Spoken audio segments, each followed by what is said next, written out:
Hello my YouTube family. आज बनाबो chilli chicken. तो प्रथमे बोनलेस चिकेनगुलो निये निয়েছি। তার মধ্যে দিয়ে দিচ্ছি 1 টিস্পুন আদা রসুন বাটা, 1 টিস্পুন কাশ্মীরি লঙ্কার গুঁড়ো, 1 টিস্পুন নুন, 1 টিস্পুন গোলমরিচ গুঁড়ো, একটুখানি সয়া সস, 1 টিস্পুন ময়দা এবং 1 টিস্পুন কর্নফ্লাওয়ার এবং একটা ডিম দিয়ে দিচ্ছি। মাংসটা ভালো করে ম্যারিনেট করে নেব।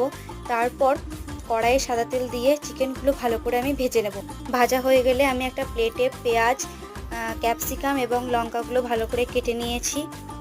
তারপর কড়াইয়ে সাদা তেল দিয়ে তার মধ্যে আদা রসুন বাটা, লঙ্কা, পেঁয়াজ এবং ক্যাপসিকামগুলো দিয়ে দেবো। হালকা করে ভেজে নেওয়ার পর আমি একটা বাটিতে 1 টিস্পুন কর্নফ্লাওয়ার জলে গুলে দিয়ে দিচ্ছি। তো তারপর একটা বাটিতে সয়া সস একটু জল অ্যাড করে সেটা গুলে দিয়ে দেবো কড়াইয়ে। তারপর অল্প নুন ও চিনি এবং জল অ্যাড করে ভালো করে ফুটে গেলে চিকেনগুলো দিয়ে দেবো। তাহলেই তৈরি হয়ে যাবে চিলি চিকেন। তো ভিডিওটি কেমন লাগলো অবশ্যই জানিও। Thanks for watching.